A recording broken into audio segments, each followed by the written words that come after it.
Կարելի է միանալ դասին։ Նստիր, հաջորդ անգամ չուշանաս։ Երեխեք տեսեք ոնց դասադուի տրամադրությունը փչացրեց այս Արմանը։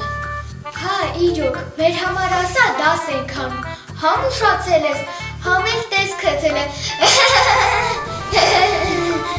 Լիլիթ,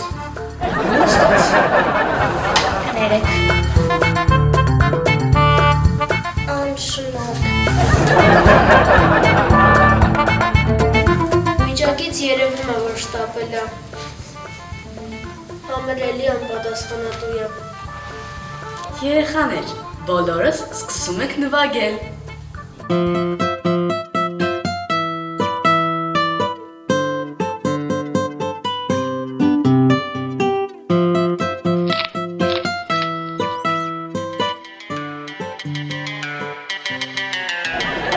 Լերություն, Արման ջան, մի փոքր մեղ, նուրբ նվագի, զգան օտաները, մի նոտան նվագի, մի նվագի։ Ախր ես հասկանում եմ, ընկեր Մարկո ջան։ Մի, լա, ռեն,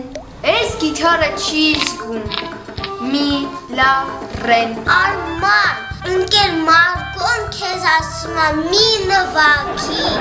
Դուք երկուսդ էլ ոնց որ իրար չեք զգում, ոչ էլ սազում եք, յախք։ Ոչ միայն։ Լիլիթ, Բայց մոռացել եք կներեք։ Բա հիմա ինչ է լինելու, Արմանն ինչպես է նվագելու։ Գառնիկ ջան, Արմանը ոչ լյա կնվագի, ոչ մի կնվագի, ռել չի նվագի, ինքը գիթարը կտնի թևի տակ, դհոլի դասատուի մոտ, դհոլ կնվագի։ Երեխեք, ընկեր Մարկոն ճիշտ է ասում։ Երեք, պապայիս քեֆը լավ, գիթարիս վրա դհոլ է նվագում բարեկամներիս մոտ։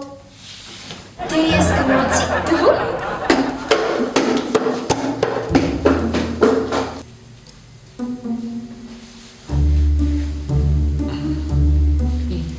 Գառնիկ, հնորացի տեղ եք։ Կներեք, կարելի է ես մի պեչենին վերցնել։ Իհարկե։